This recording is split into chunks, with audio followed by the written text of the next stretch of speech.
Poznati umjetnik preminuo je prerano. Svi su u šoku.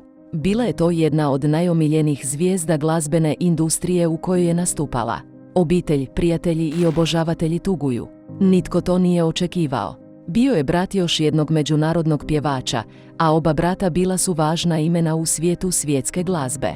Tragedija koja je žalostila cijeli svijet. O kome se radi i kako je umro saznat ćete sljedeće.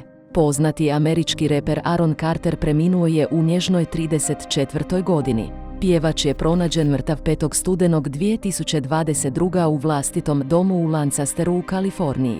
Izvori navode da je Aaron pronađen mrtav u vlastitoj kadi, kao i da su vlasti primile poziv na 911 u subotu ujutro, oko 11 sati, da se muškarac utopio u kadi. Detektivi iz ubojstva također su bili prisutni na mjestu smrti, ali barem do sada nema dokaza koji bi mogli ukazivati na moguće ubojstvo. Aaron Carter iskusio je slavu krajem 90-ih kao pop pjevač manje od 10 godina.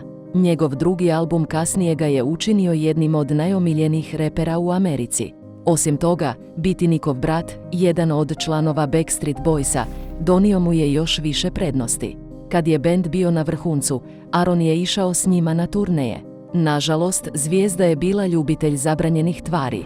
Čak je u jednom intervjuu izjavio da je imao prilično ozbiljnih problema s drogom i da je više puta pokušao ići na rehabilitaciju. Vaše mišljenje nam je važno, stoga nam ostavite komentar u kojem ćete nam reći što mislite o smrti poznatog američkog pjevača.